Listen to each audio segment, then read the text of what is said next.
Salutations, everybody. Welcome to the best damn movie-related show on the planet Earth, the John Campea Show, brought to you in part by our friends at Mint Mobile. I am, of course, your host, John Campea, and it is an awesome honor and privilege, as it is every day, to have you, our international friends, gather around as we talk about our favorite things in the world, movies and movie news, TV and streaming, and all sorts of good stuff. Not just giving you our opinions, but trying to give you some information and context so you guys can form your own well-informed opinions, whether they're the same or completely different from ours. And we're so glad you decided to join us today as we're recording. This is the second time we're just straight up recording the podcast without it being a video format. I'm, of course, joined by Ray Ora. Ray, how you doing? Hey. Jonathan Voico is back there. Hello, everybody. And joining us in studio, first time this week, joining us in studio is Chris Carr. Yay! Hey, Chris. Hooray for my triumphant return. And that big box of pancakes you've got in Oh my front of gosh, you. that's the best part of this not being on video. I'm going to shove my face the whole time. It's going to be great. So anyway, guys, as Chris is stuffing pancake mix into her face. Easy. Easy. That did not come across This the is way I already intended. going so well. I'm so excited. Welcome back.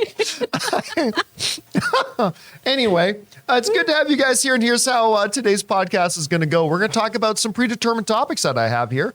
Things talking about Fast X. It does not look like it's having a great projection, at least for its opening weekend. We're going to talk about new trailer dropped, first official trailer for Leonardo DiCaprio's new Killers of the Flower Moon. We're going to talk about this Legend of Zelda situation. That was the subject of a Mint Mobile hotline question that came in.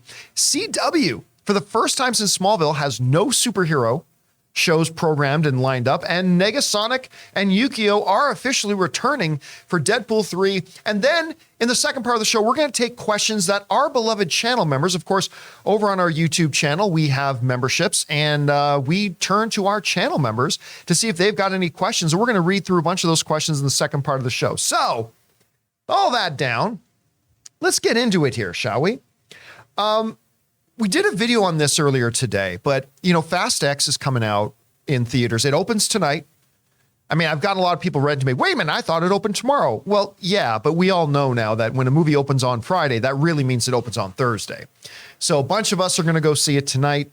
A lot of people around the country have already seen it. It's getting mixed reviews, like not great reviews, but not horrible either. Last I checked, Ray, maybe you can look this up. Last I checked, it was holding I think a 59%.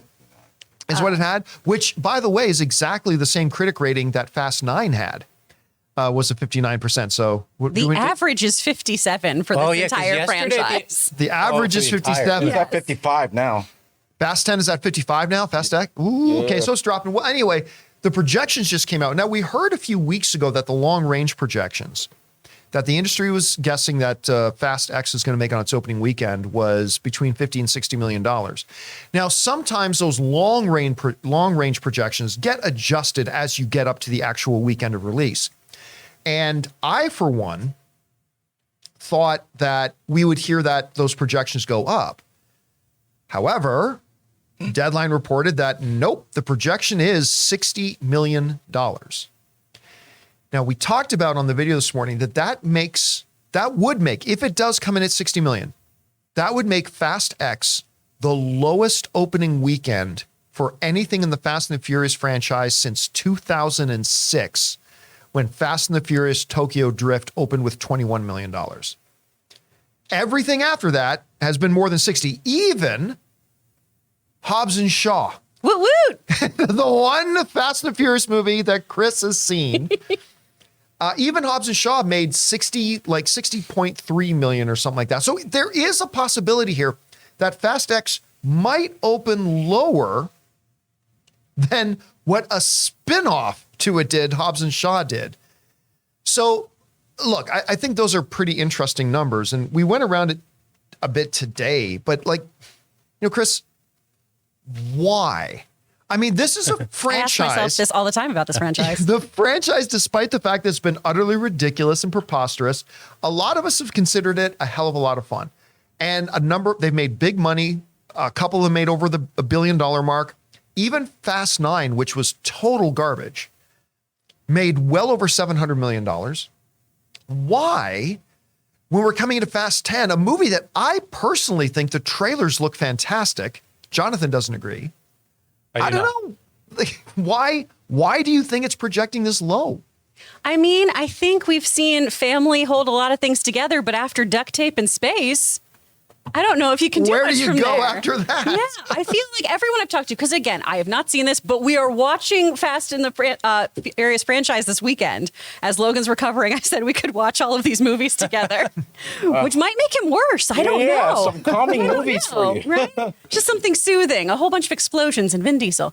But I think that last movie left a lot of people with a bad taste in their mouth, which is really, really wild because, I mean, to your point, this is such a fantastically successful franchise. Yeah. Is the 8th highest grossing franchise in film. It is Universal's most successful franchise. It's made a collective $6 billion. Oh my God. And it started with a couple guys kind of ripping off Point Break, you know? Yeah. So it's really interesting that at this point, the audience is saying, hey, maybe we've jumped the shark and maybe enough is enough. I think it all comes down to how fans view this movie, though. Because I do think the trailers for this do look really wacky and weird, but fun. And I think there's also that lovely little added Easter egg of having Brie Larson, who is a genuine hyper fan of Fast and Furious, in this. I think it could be a Jason really Momoa interesting looks thing. great in it. Yeah, he seems like such a fun villain in this. So I feel like it's going to do fairly well regardless of what these critic scores are, but we'll see. Yeah, I just think that, how they're pushing the envelope every movie. Maybe they're trying to make it more and more extreme. Maybe they hit that wall with the last one. People are like, I don't like where this is going. I'm not going to watch the next one. This is too ridiculous. I don't know. When you guys saw Fast 9 in the theater, were people like, oh yeah, like cheering, or were they like laughing at it? No, they when- were hyped. Okay. So I'll tell you what, I went, me, Rob, Ann, and our friend Cliff, who is a industry insider. We got to see Fast 9 about a month and a half early, at about a month and a half early screening. And we were so psyched because I'm a big Fast and Furious fan. And the whole movie, all four of us just kept looking at each other. And there wasn't a lot of enthusiasm in the theater I was in, but yours there were? Oh no, I didn't see it. Oh, that's but right. You've only seen Hobbs and going Shaw. into it. I knew so many people were really hyped and then Yes. just were disappointed. So it wasn't even this is a Tombstone Pizza bad. It was, this is just bad. So I feel like everyone really forgives a lot in this franchise too. So many ridiculous things happen. Vin Diesel is the strongest man in the known universe, apparently, from what I gather. So I think to hear people be so disappointed after 9 is really, really disheartening because at the very least, it should be kind of mindless fun. Well, here, let me ask this though, because I haven't heard anybody bring this up and I'm kind of surprised. So we're looking at the lower numbers thinking, well, maybe because, the box office still hasn't fully recovered from the pandemic. Maybe it's just how bad Fast 9 was. Maybe people are waiting for Little Mermaid. I don't know. But let me address the What a elephant in the double room. feature. Fast X and Little Mermaid. What about this though? There's been a lot of drama surrounding this franchise the last couple of years. Like going back to like Tyrese kind of blowing up at Dwayne Johnson, the very public falling out between Dwayne Johnson and Vin Diesel, the director of the film, walking off the film after they had already started producing this thing. I mean, I don't know. Like, is the drama? Could that have just, because it's been a while, and I'm just wondering if all that drama, like month after month of month drama, I would just wonder if that even subconsciously sours it with some people. It could. I mean, especially with the beef between Dwayne and Vin. I don't know if your average movie-going audience is locked in on directors passing the torch, but I do think because of social media, I think they certainly were very, very aware of the feud between the two of them. Because Vin and Dwayne have a lot of social media followers. They have so many followers, and it came up so often. I remember Dwayne Johnson promoting Jungle Cruise and him and Emily Blunt just talking mad shit about Vin Diesel while they were promoting another movie. So that could be a factor. All right. Guys, question is for you. What do you think? I mean, right now, it's looking like Fast 10 is going to be the lowest opening weekend since 2006 for this franchise, since Tokyo Drift. What do you attribute that to? What do you think could be behind it? Do you think, maybe it'll find legs and do well? I don't care what anybody says. I'm still excited to see this movie. So stick it in your nose, Jonathan. I am excited to see this movie. Right Sticking in it your in the nose. Keep Stick that it same in your energy tomorrow. nose. Keep that same energy tomorrow. When you come in and you're After I like, see it, we'll see. All right, let's move on to this next thing here, shall we? Back at CinemaCon, I mean, there was a lot of great stuff that we saw at CinemaCon this year, but one of the really more profound things I think we saw was the first kind of peek at the new Martin Scorsese, Leonardo DiCaprio film, Killers of the Flower Moon, which we all know have been coming. And you know what? This project is really interesting for a number of reasons. Number one, it's an Apple TV production that they are putting out theatrically and then later will go on to Apple TV. So that's pretty interesting of itself. It's a Martin Scorsese movie. It's a Leonardo DiCaprio movie. And so whenever those two are making a film together, you expect to be something good. We saw the first preview of it at CinemaCon and we were blown away. Well, that first trailer is now out and online, and now people are able to see it. And it was one of those trailers. I mean, the trailers can do different things to really get you in rapture with them. Some will be action, some will be comedy. But I'll tell you what, this was neither action nor comedy. But when they showed us this at CinemaCon, I was angry when it ended because I wanted to watch more. And this instantly looks like Martin Scorsese saying, can you believe I only have one directing Academy Award in my career? I'm coming for a second one. At least that's what it feels like, because this movie looks awesome. It looks incredible. Chris, I remember you missed one day of CinemaCon because you were teaching class. Were you there when we watched the preview for Killers of the Flower Moon? The only thing I missed was Batman Flashpoint. That was it. I got to catch everything else, including the masterpiece, The Boogeyman. yeah. Got to see it all. I love this trailer. It is intense. Just that constant drum beat in it is so wonderful. I think Lily Gladstone is going to be a household name after this.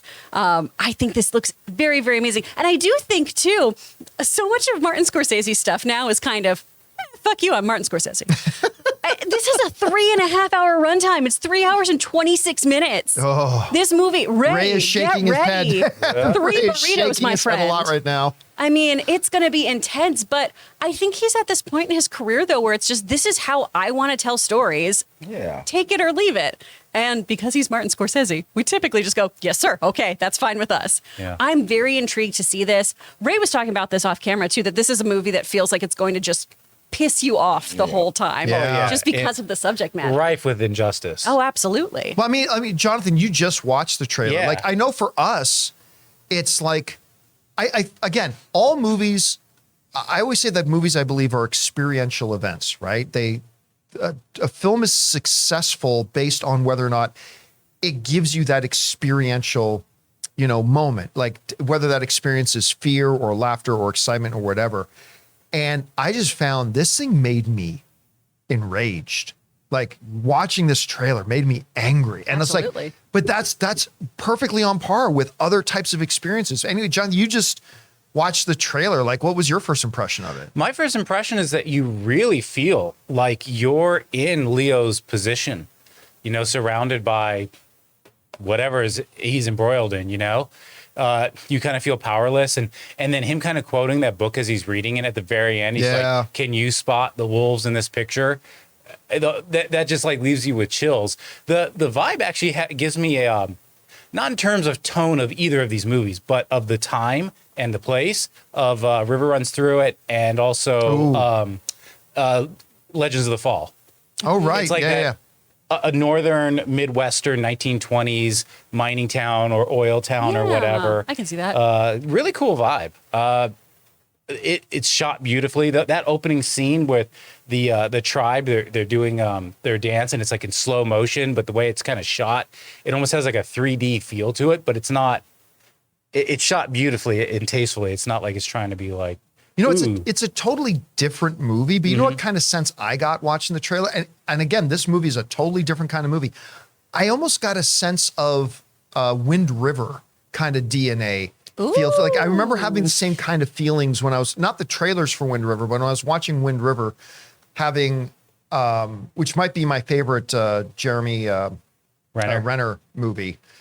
But I mean, I had that kind of feel. Anyway, the trailer is moving and powerful. Guys, if you've seen it, which it's out there now, and this is now a must-watch movie. Make sure you go watch that trailer. It's available now. Go check it out, and then let us know what you guys think about it.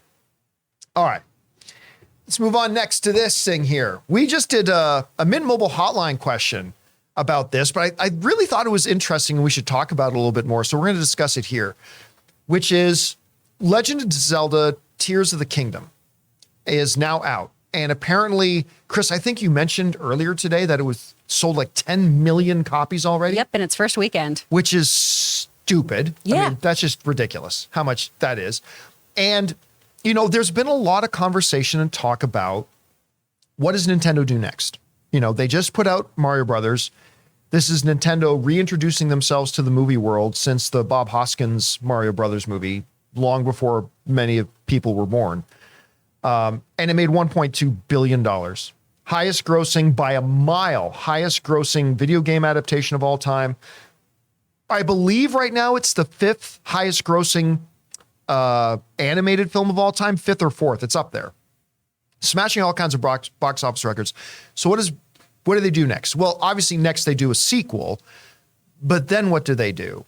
And I know a lot of people have said things like Metroid or whatever, but honestly, Metroid does not carry the same kind of, the nostalgia is not the right word I'm looking for, but doesn't carry that same emotional connection that Link does in Zelda. I think Zelda's the way that you go. And that kind of got reintroduced and brought up again because in a interview with Polygon, apparently the producer of the Legend of Zelda games has just said that he was absolutely interested in developing a movie. For sure, I think it was his exact words, for sure interested in developing a movie. And I think most of us would agree that's the next step for them to go. But the one bit of disagreement, Chris, I think you and I had was, whereas you, and I think a lot of people think the best way to do that is in animated form. I would like to see them take a crack at doing it live action. I know, Ray, you got, like, let's say they're doing a Link movie. They're doing a Zelda movie tomorrow. And let's say they got 2 different movies playing. One's a live action movie and one's an animated movie. And they're in 2 different theaters, one on your left, one on your right. Which one are you going in to watch first? Oh, man.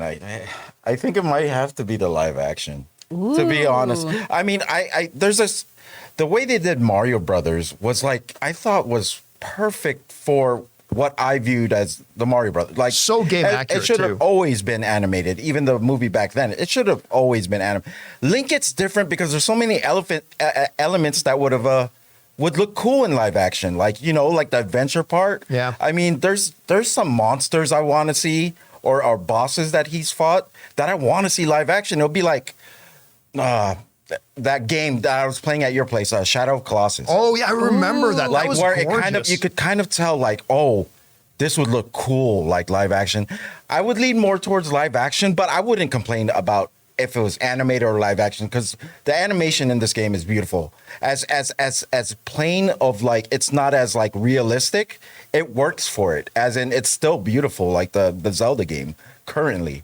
Like, I still find the atmosphere, the environment, really cool. You could see the depth of the world in the game, like with this animation. So I don't know. I'd go for either one, but the first one I would go to would probably be live action. Jonathan, what about you?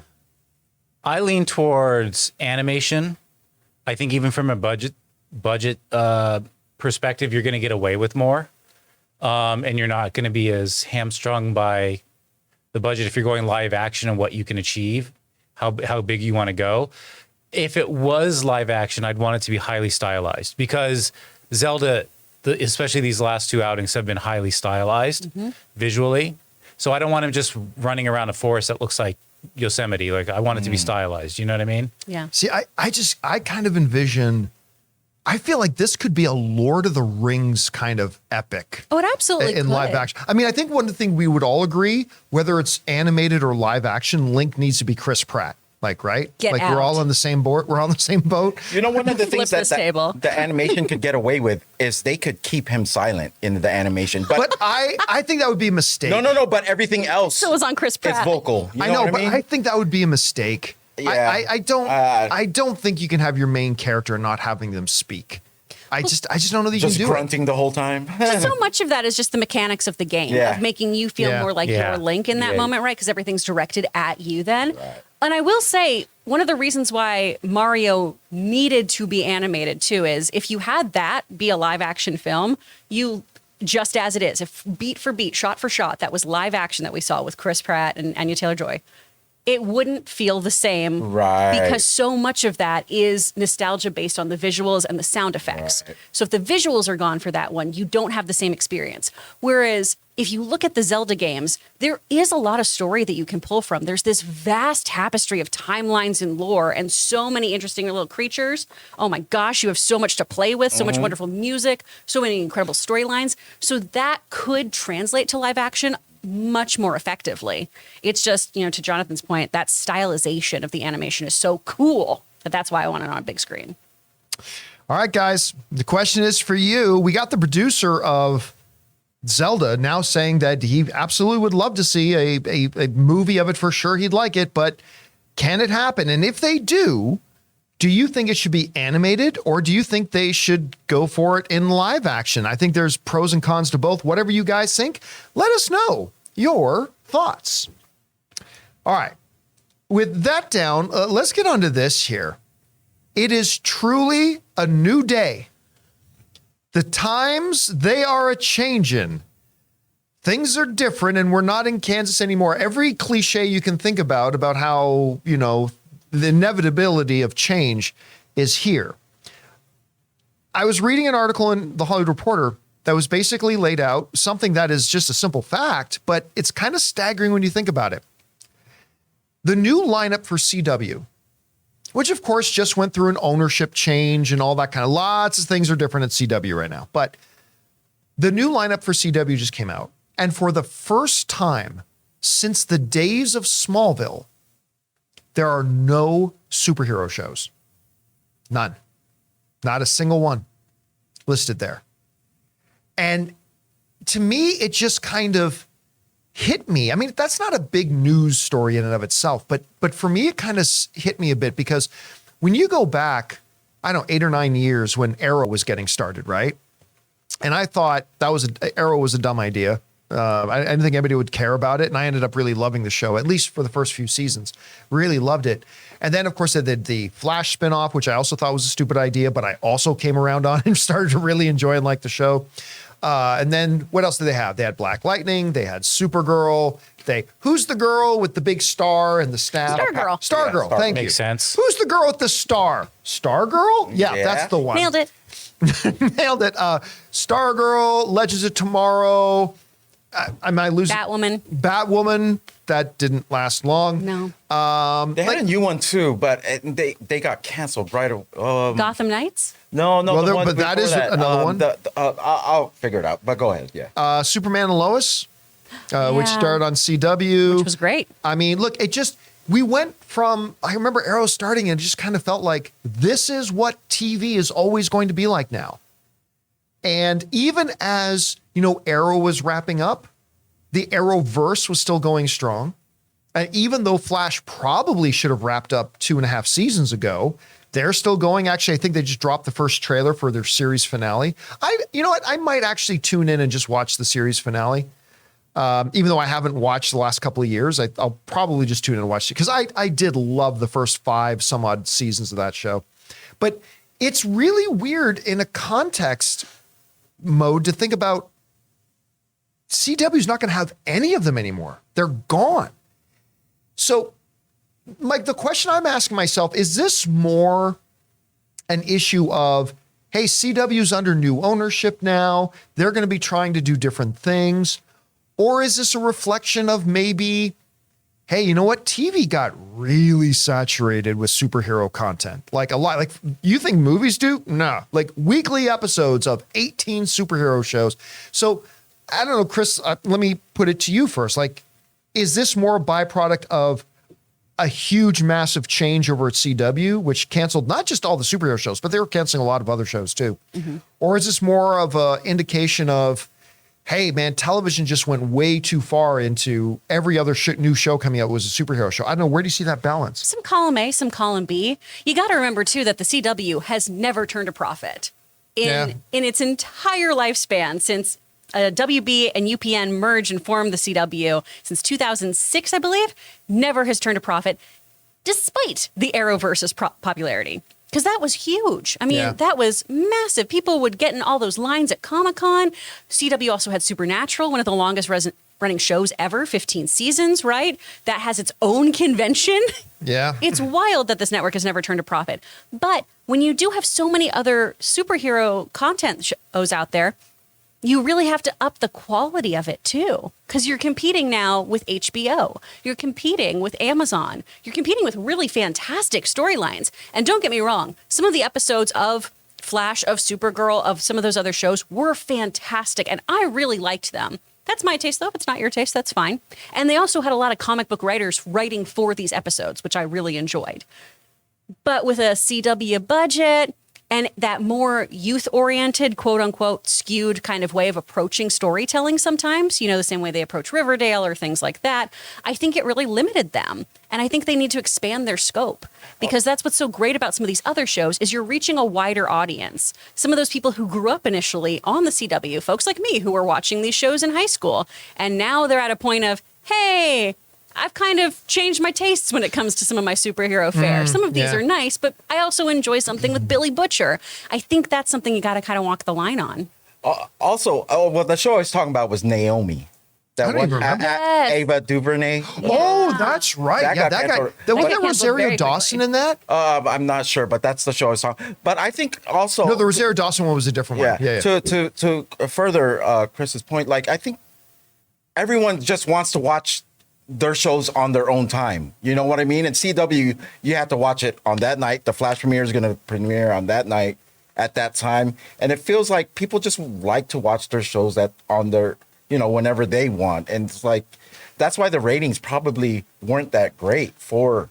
Well, I mean, CW's never had great ratings. No, right? They also, too, came up with their own app, which was free. Right, the CW and app. The episodes would get removed after a while. Oh. But I do wonder how effective that was, because I remember watching it and saying, well, there's not really a lot of commercials on here. It's just kind of advertising their other shows.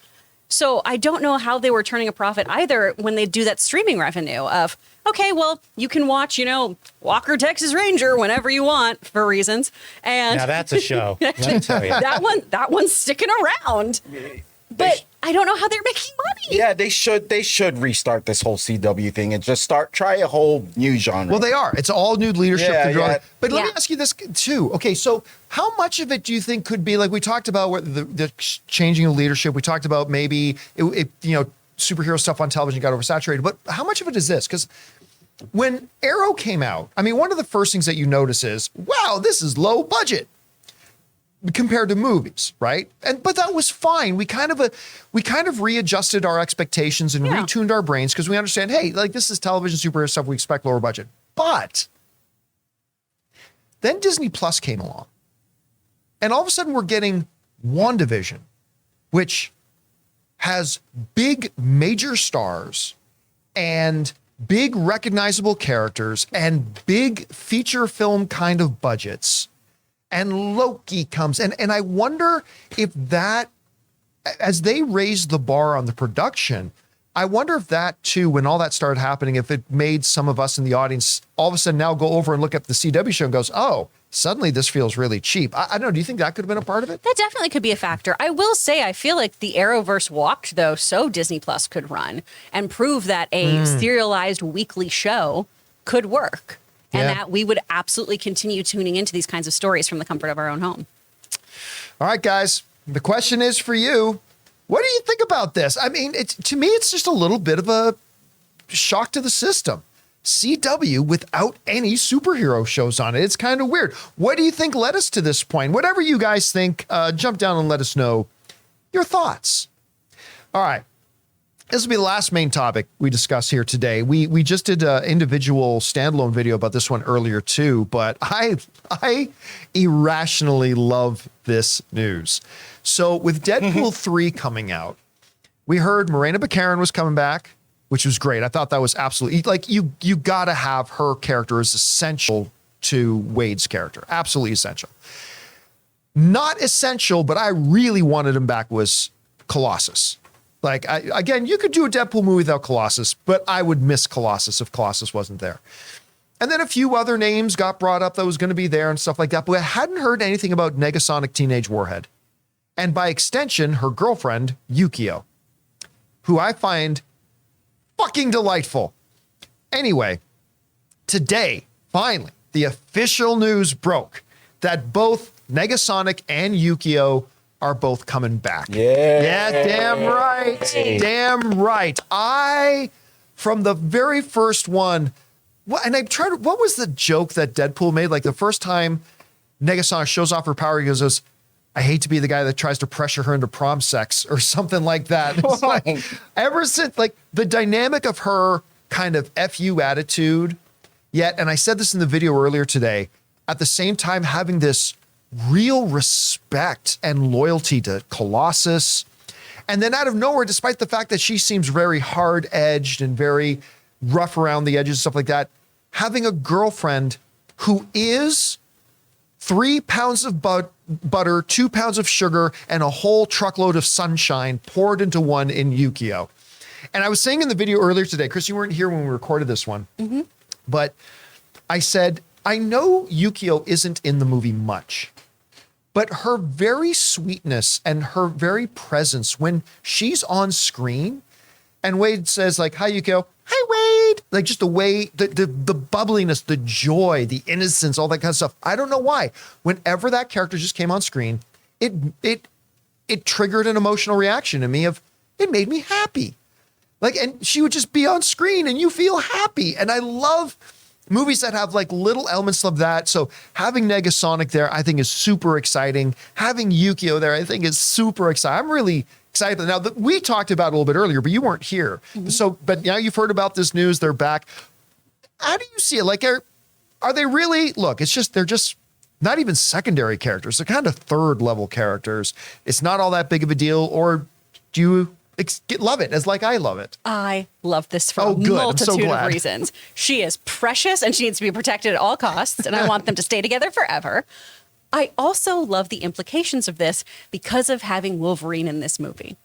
Because Yukio, as we've seen in The Wolverine, is another character. The mutant who is able to see your death. The trained ninja. I totally forgot that was the same character. Now, obviously, this Yukio, who's been in Deadpool, same name, right? This one has different powers. She's got more of a kind of new mutants situation going on. But I do think that has a whole bunch of opportunity to play around with, of that kind of multiverse, funky timelines thing that, Marvel really enjoys doing. So I think this could lead to some really fun moments. I also want to add, look the mistake that Ant-Man made by not having Michael Pena in that movie. It's almost like these two, I just associate, well, especially Negasonic, with Deadpool. Yeah. As weird as that combination is, I can't watch a Deadpool movie without an appearance by her. Him saying something to her or her saying something to him, whatever. I think this is great news for the next movie. It will be interesting to see what kind of impact they make, if any. Well, to your point, like Negasonic really has become a part of the personality of the Deadpool franchise, right? And I love your comparison to the Michael Pena situation because, man, I'll tell you, listen, Ant-Man and the Wasp: Quantumania had many problems, but one of the ones to me is that I think they tragically underrated how much of a factor Michael Pena's Luis character was to those movies in giving that series its DNA. Because I'll tell you what, watching Ant-Man and the Wasp: Quantumania, even though Michael Pena was never a major character in the other films, it didn't even feel like an Ant-Man movie to me. Agreed. And I'm not saying that Michael Pena being there would have just instantly fixed that, but that was certainly, I think, a part of it. And I think you're right. I think if we went into Deadpool 3, I think by the end of the movie, I would have went, I don't know, something was off. It probably would have been just the lack of a Negasonic because she is such a part of the personality. Yeah, but then also, now that I think about it, where could they have fit him? But I still would have liked to see him in there at least, Michael Pena. Because Quantum Realm, I mean... Hey, listen, if he could have just been in the room where all of them got sucked in. I mean, anyway, I don't want to go into a discussion about that, but I like your comparison to the Negasonic thing because I think you're absolutely right. Anyway, guys, question is for you. What do you think? about that. I mean, look, we're probably more excited about these new additions to Deadpool than most people are, but excited we are nonetheless. How are you guys feeling about it? Whatever your thoughts are, jump on down and let us know. All right, guys, listen, we're now going to move over and start taking the questions that our YouTube channel members have been submitting for us to address. We're not going to be able to get through all of them. We're going to get through as many as we can. But before we do, we want to take a quick second and thank a couple of sponsors for today's episode of the John Campea Show podcast, my mobile service provider, Mint Mobile, and the great folks at ExpressVPN. Guys, we want to take a second to thank a sponsor of this video, ExpressVPN. Guys, it is 2023, and online privacy and security has never been more important. You see, every device, phones, computers, tablets, has a unique IP address, which is like an internet phone number and reveals personal information about you. It's super simple for somebody online who knows what they're doing to find your IP address. If you've ever clicked on a sketchy link or opened an email from somebody you don't know, your IP address could become exposed. Now that's where ExpressVPN has your back. ExpressVPN is an app that hides your real IP address and replaces it with a dummy one, keeping you safe and private. And you don't have to be some kind of techie to use a VPN. Guys, it is so easy to use. Just download the ExpressVPN app on your phone or computer, tap one button to turn it on, and you're protected. And if you like your streaming entertainment, here's the coolest part. They let you choose what country you want your IP address to look like it's coming from. This is incredibly useful because services like Netflix and Disney Plus give you different shows depending on what country you're in. So secure your family's online activity and unlock tons of new shows by visiting expressvpn.com/Campea. Use my link and you can get 3 extra months free. That's expressvpn.com/Campea. Go to expressvpn.com/Campea to learn more.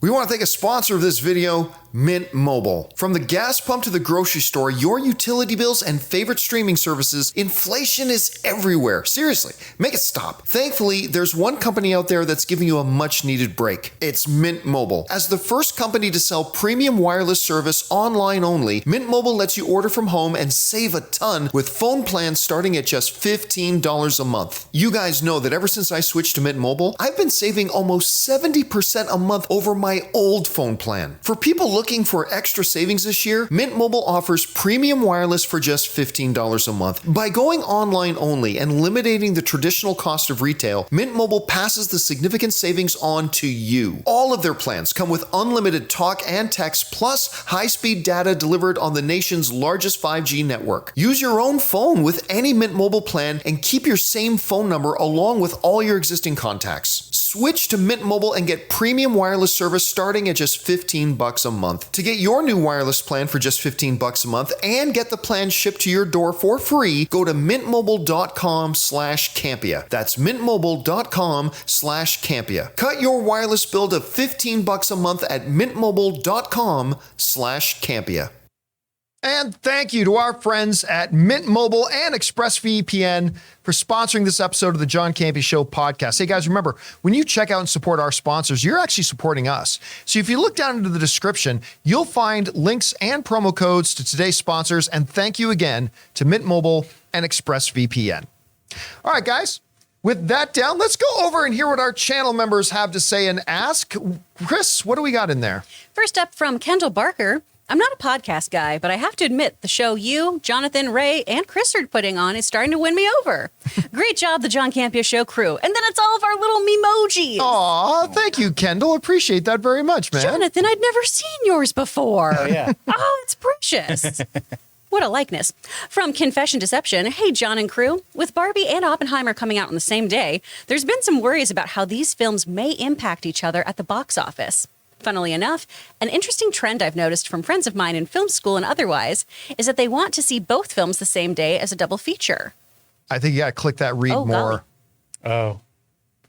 There we go. Yeah. From, could this be a niche trend, or do you think there could be something here where the competing films actually help each other at the box office? I don't understand the question.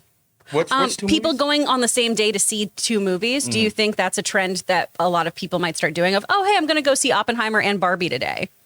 I don't like. I've always been a double feature guy. I Yeah. mean, if there are two movies in theaters that I really want to see, I mean, I'm a double feature guy. I don't know that I notice that people are getting more into that trend than any other time before. But I mean, look, first of all, listen, especially with movie theater showing a half freaking hour of commercials and trailers, seeing 2 movies back to back is a huge time commitment because just the trailers itself is another hour to your night. Oh, yeah. So it's not super practical, but I enjoy doing it. Maybe it's such a task now for people to go to the theater that when they're there, they want to get the most out of it. And maybe a double feature I works do for it them. that way sometimes. Actually, So they that's don't a have really to- good Yeah. observation. But Yeah. I do the opposite. I want a halfy feature where I just watch half the movie and go.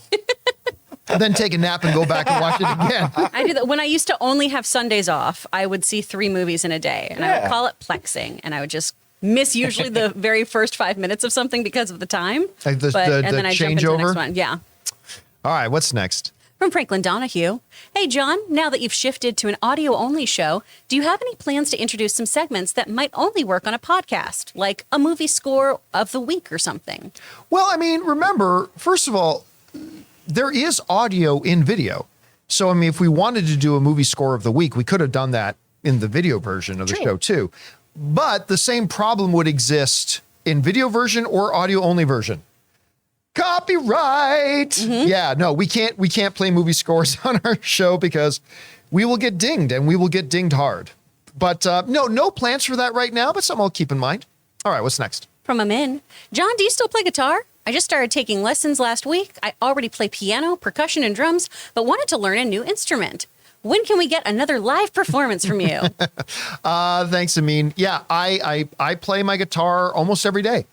And actually at home, I invested a little bit into a little bit of a home studio. I got my keyboards. I got stuff like that. Yeah, I write. I do some writing of music almost every week. Are you going to make the announcement today, John? Your first single?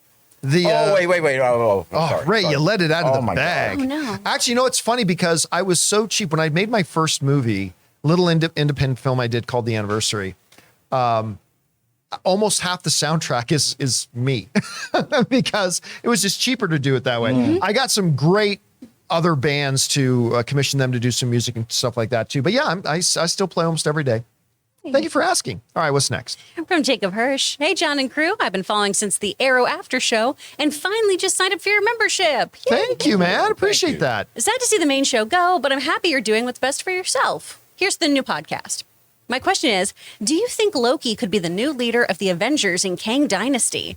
He'll have had the most experience against Kang, and it would be an interesting narrative for him after being the first Avengers villain.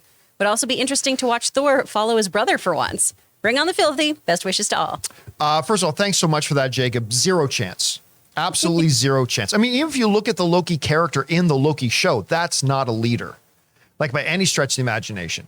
Not to mention, a lot of members, whoever the lineup of the Avengers ends up being, a lot of the members of the Avengers are going to, oh, you're the guy who invaded Earth. And probably a lot of people died when you invaded. Remember when you invaded Earth with that big alien army? We don't even know what the body count was in that thing. And they go, oh, and you're now the leader of the Avengers? Why? Well, because I know Kang. Really? You just need to know the guy? And no, I just don't see. Listen, I love Loki. He's one of my favorite characters in the MCU, but he is no leader. And I can't see it being remotely narratively possible for him to be the leader of the Avengers. Do you really see him as the one of the major keys of them defeating Kang? I can see him playing a big part in Kang Dynasty. Of course, though, whenever we talk about Kang, I just have the sound clip in my head playing of Thanos going, no resurrections this time. Ha ha, fuck you, Thanos. Sure I do. And he just keeps coming back. So yeah, he'll be there. All right, what's next? Cool Made 2000. Hey, John and crew, I just realized that Loki Season 2 premieres on the same opening weekend as Kraven the Hunter. And, if on the usual 6-episode count, ends on the same opening weekend as The Marvels. Are the release dates too close together, or is that perfect? I personally think it's perfect. Like, a lot of people often worry about something that's coming out on TV and something that's coming out in theaters. Like, oh no, those are coming out the same day. It's like, yeah, but TV is just always going to be there. I can open that up any hour of the day at any time, no matter what. I really don't see there being any overlap. Glad you brought up Kraven the Hunter, though. I got some scoop on Kraven. You do? Yeah. Okay, let me say this and I want to hear the scoop. They showed us the first they haven't released it online, have they? The No. Kraven the Hunter. So they showed us like a 2 to 3 minute Kraven the Hunter trailer. Very red band. It's going to be an R-rated movie, which totally surprised me. I like the look of the Kraven trailer. Like, it doesn't look like the greatest superhero movie of all time, but I liked the look of this trailer. I'm actually kind of really excited to see this movie. But what is this thou knowest about Kraven? Exclusive. Exclusive. From what I have been told, it is a mess. It is a mess. I don't believe it. They I think you're being lied to. haven't finished a lot of things. So it's I like don't believe it. Morbius on crack. It might be. Yeah. I don't believe it. I think I'll they're give you totally details when we're off confident in mic. this. I don't want to blow my sources, but yeah, I'll let you know some stuff. I will say this. A lot of people will be put off probably by, but I do like the angle of this new Kraven, like the angle with the animals that they. Yeah, when I first heard about it, I Yeah. thought it sounded silly, but seeing in the trailer, it's like, oh, this Yeah. actually makes sense. This Yeah. works. Right. So I'm down with that. So we'll see. We'll see. Yeah, very violent, though. Yeah. Very, Caught very me so violent. off guard. I still can't figure it out. Was it his eye or a nose? I think it was his eye. Okay, either way, I I screamed. I don't know how biologically it's possible, but there's a scene in the trailer where Yeah. Kraven grabs a guy's face and bites his eye out. Look, it was not an okay day to Some be people me. are saying it was his nose, and maybe I'm Maybe it wrong, was. but it sure looked to me like he was gorging the guy's eyeball out with his teeth. Yeah. These that's people are disgusting. pulling tusks out of elephants like that, so they deserve it all. Yeah, they deserve to die. Yeah. These are the same guys who would have killed John Wick's puppy. Yeah. Very All right. true. What's next? Joe Hawkins. Hey, John. Hope you and the crew are well. I went to see Guardians 3 last night. Nice. It broke me emotionally. But here's my question. I'm sorry, I didn't mean to clap for that. Here's my question. Mission Impossible Dead Reckoning Part 1. Do you think the motorcycle stunt is the final shot of the movie? I hope it isn't. Can't leave us on that for a year. No. I like, while this may be a part 1, part 2 thing, I think I think that's probably going to be in the third act, but I don't believe at all that they end it on that, like, in the least. Like, here's the thing. Whenever you're doing a movie that's like part 1 and part 2, you still have to remember that you have to give the audience member a satisfying full movie experience. So you can't just have, and you can do that with a cliffhanger, right? But it can't be a dangling cliffhanger, if you know what I mean. Like, you still have to, even though this is called part 1, it still has to feel like a movie that has a beginning, middle, and end, right? You have to still give a full movie experience. And them just leaving it off with him jumping off that cliff with the motorcycle and then credits rolling. I mean, I think that'd be really unsatisfying. Not to mention, it's not like people can just tune in next week to see what happens. They got to wait a year or more. So, no, I don't think that's going to be at the end. Well, especially since it's been shown. Yes. You know, that would you don't show off for a year your last shot of the Yeah. movie. The I agree. dangles. All right, what's next? Mighty Tank 1. Do you think the writer's strike and potential other strikes will have a big impact on Comic-Con? No, not this year's Comic-Con. Again, the stuff that the vast majority of the stuff that they would be talking about, discussing, and showing off at Comic-Con is stuff that's already done for the most part. Now, depending how long this strike goes, it could impact next year's Comic-Con. But this year, I don't think there'd be a big shock. Do you think so? I don't think so. It really depends on how long everything goes. But yeah, you have to remember too that a lot of these studios, they are the signatories that the WGA and potentially SAG is striking. So you can still do a kind of Kevin Feige, look at my PowerPoint presentation about a lot of stuff. You can still have all these different fan events. You can still have all the vendors and everything. Hall H might just look a little different. Pops are still going to sell out. Yeah, Exactly. If they actually attend the Comic-Con, I'm not going. Well, and Because those halls are full already. a great thing about an option for the WGA writers right now too is they can pivot to working on comics. So that might be another thing where you see a lot of people from television, writers from that, making new content in the comic book world. So that could be cool. All right, what's next? From Tyler.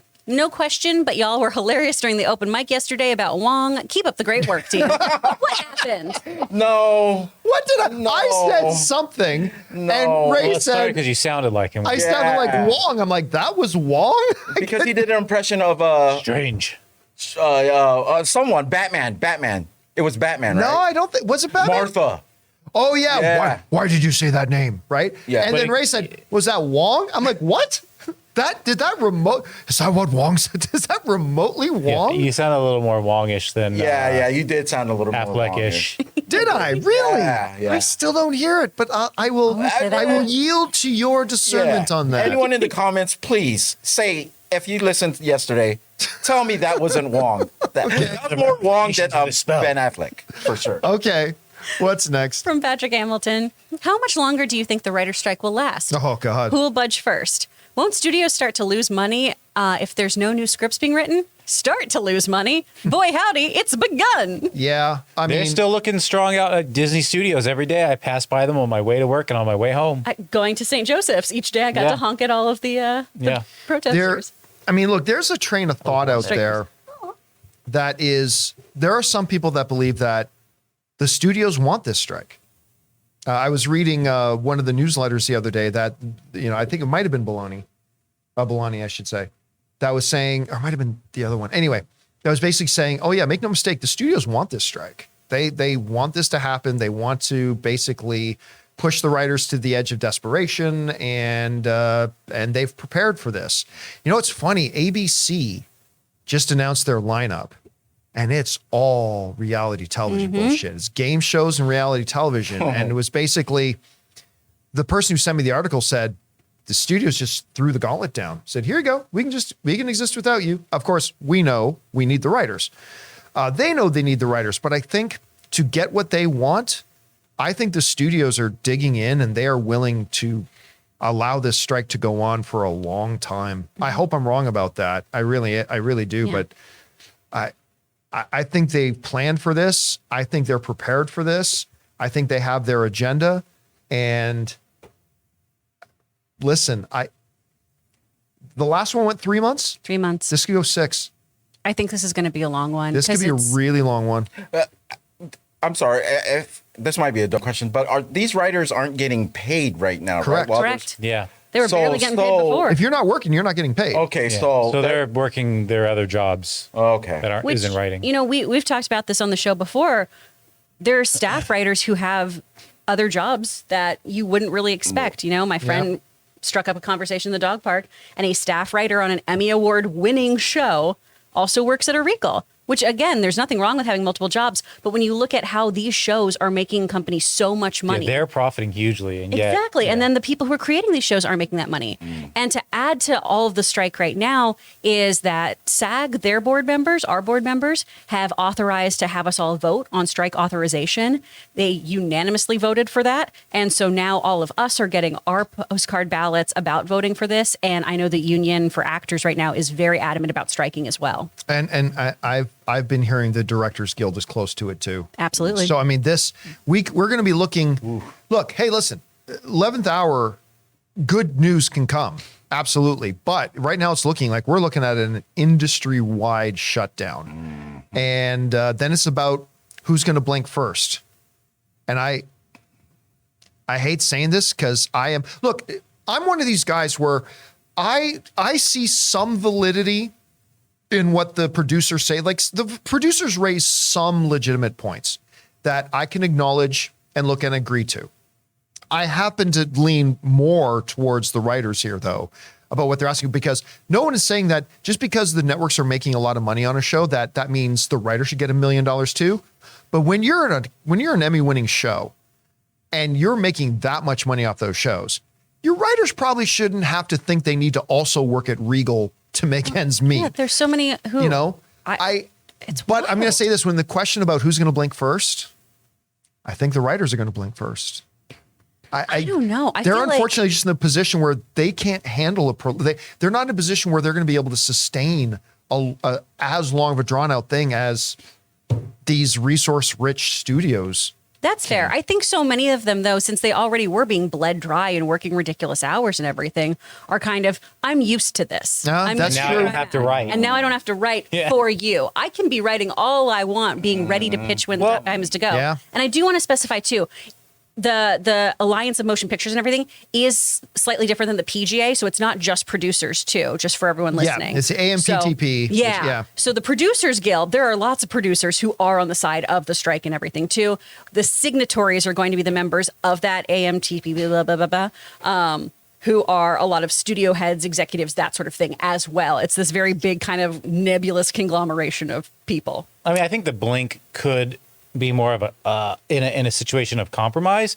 I hope so. I don't know that the Blink is like, okay, you get all your terms and we get nothing. I mean, You're right. We shouldn't get residuals. there'll be a compromise probably at some point. For sure. All right, what's next? From Mr. Cash 793, Dear John, been a big fan since before the AMC days. Love the show. Which comic book movie do you think John Schnepp would have loved the most? May he rest in peace. I learned you can't say for anything like with authority for anybody, but I would lean towards WandaVision. Oh God, he would have loved WandaVision. There's something about Spider-Man Into the Spider-Verse. I mean, I also make no mistake about it. He would have loved Endgame. There's a lot of stuff that's been out there we love, but there was something about Into the Spider-Verse. I remember it was the first time that when I walked out of a comic book movie after John had died, I walked out of a comic book movie and all I could think about was how much Schnepp would have loved this one. So I think it would be close between. I think it would have been close between Endgame and Into the Spider-Verse, but it's hard to say. 100% Multiverse of Madness. He would have been on board. Well, because he loved horror parts of it too. Like, he would have loved He loved Strange in general. Him and Holly came with Ann and I to the premiere of the first Doctor Strange, and that was right up his alley. But you're right. I think he would have. I mean, there's some things in Multiverse of Madness he wouldn't have liked for sure. Sure, we're not but saying overall he would have loved that. Yeah, he would have been on the other side of the thing. All right, what's next? Big Cookie. Hey, crew. Just got around to watching True Romance for the first time, written by Tarantino. Was wondering what you thought about the movie. I think it's one of my favorite Tarantino films. You know what? Not one of my favorites. I do like True Romance. I do. I like it, but it's not one of those ones that I think about with reverence that a lot of other people do. What did you think about it, Chris? Is that Christian Slater? I don't know if I really classify it as a Tarantino film, even though he wrote it. I don't know. It's not one that comes up in my brain. It's not really in the style of Tarantino, is it? Yeah, it's very different for him, which I think is a testament to his skill. All right, what's next? From Brecky Splats. Hey, John and crew, did you hear that Universal's reasoning for the release of Five Nights at Freddy movie Day and Date is due to the game previously being an at-home experience? I thought this was interesting, but I still think it shows a lack of confidence in the film. What are your thoughts? Bullshit. Because you know what else was a home experience?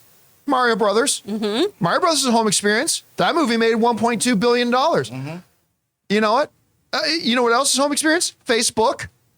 People use Facebook at home, but we'll make social network and put it up on the TVs. Yeah. I mean, no, that's okay. First of all, besides the fact that is absolutely a preposterous excuse, I'm insulted that they would think the audience is that stupid to buy that excuse.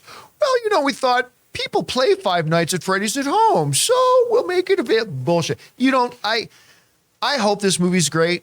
You weren't here the other day, Chris, when we were talking about the first trailer that came out for Five Nights at Freddy's. Yeah. So adorable. I love it.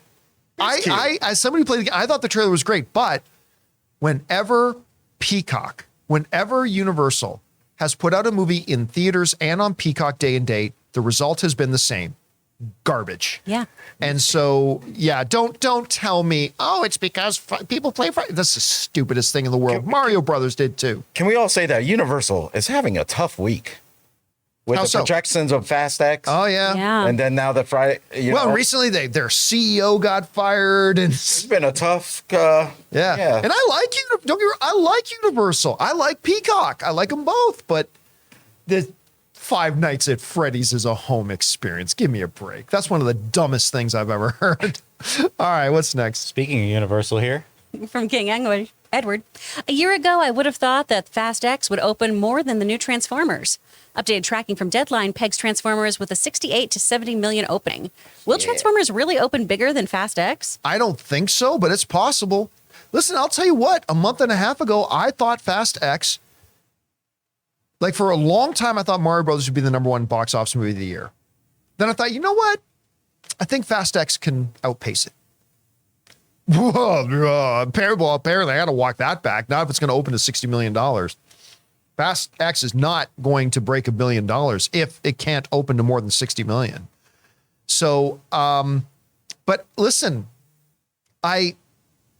You know, it's funny because Fast X and Transformers have had a similar life cycle, really, when you think about it.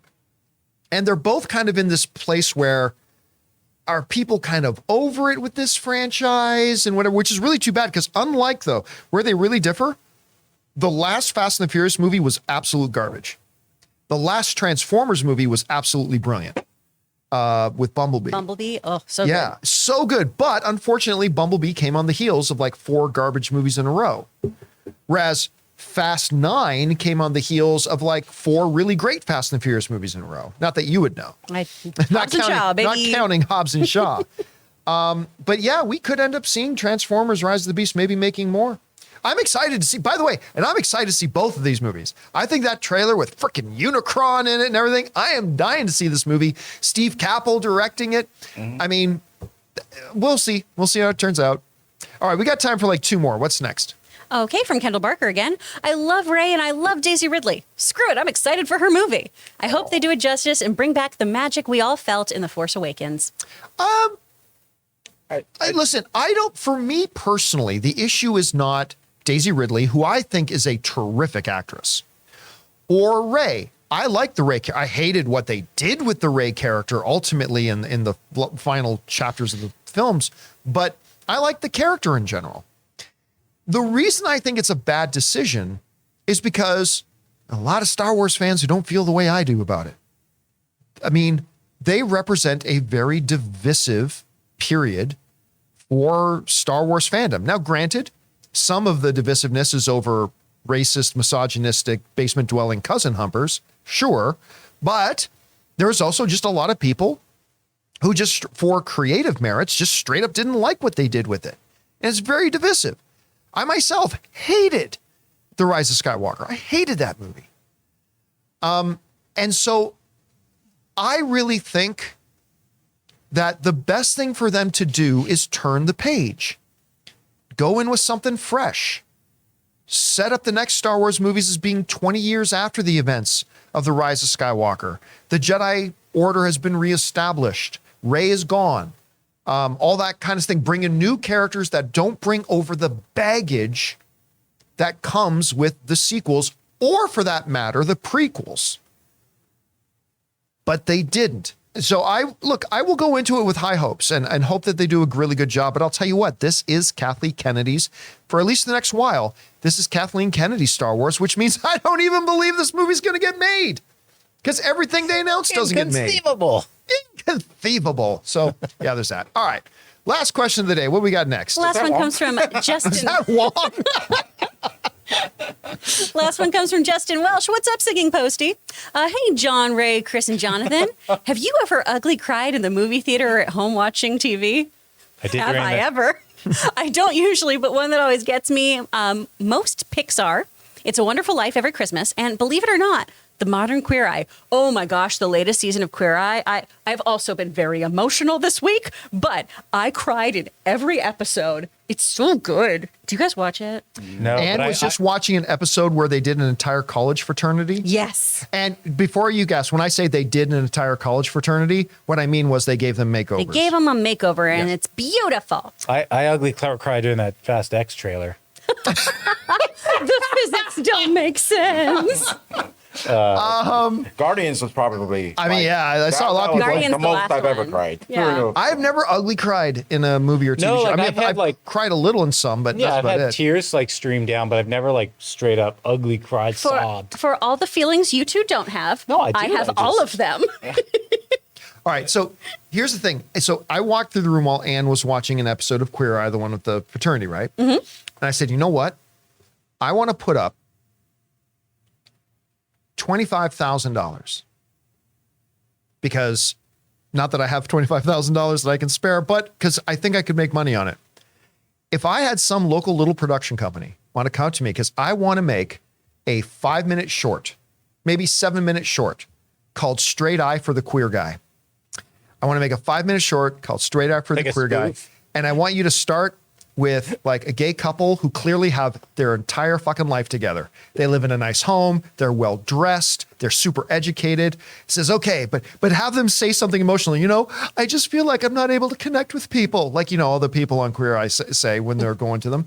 And then have a couple of dumpy schlubs, straight guys going, okay, we're going to make you more relatable, and just basically go in and ruin their lives. I think I would love to make that Go sketch. angrily wash the dishes whenever you want to talk about a feeling. Just go do that. All right. Listen, bro. I think this is $1 billion Do a idea. two-pat hug. Straight eye for the queer guy. I think it can make it's tons gonna of be money. called bruh. It's called Bruh. Bruh. The Look at bruh me. show. I'm the broad now. I show up to the guy's house in jeans and a dumpy hoodie. It's like, hey, I'm here to fix your life. When they've got clearly all their shit together. Okay, sure. That'll work. All right, guys, listen. That'll do it for today's installment. By the way, big thank you to all of our channel members who sent in those questions. Yay. Apologies to anybody who didn't get their question answered. We got through as many as we could. But thank you to everybody for joining us for this episode of our podcast. Hey, listen, if you're listening to this on the YouTube channel, by all means, make sure you go and subscribe to us on Apple Podcasts, on Spotify, or your favorite podcasting app of choice. I'm pretty pumped to see the response that we've got. The response of people signing up for the podcast has been huge. We hit number 17 on Apple Podcast charts. Oh, sorry, number 16 on Apple Podcast charts and Cue number the Alan 17 on horn. Spotify. So thank you to everybody who got us there for that. Thank you to all of you guys for listening in today. Don't forget to come back and join us again tomorrow. Make sure you check out the various videos we put up on our YouTube channel today. So for myself, Ray Ora, Jonathan Voico, and Chris Carr, thanks so much for being here, guys. My name's John Campea, and until next time, my friends, bye-bye.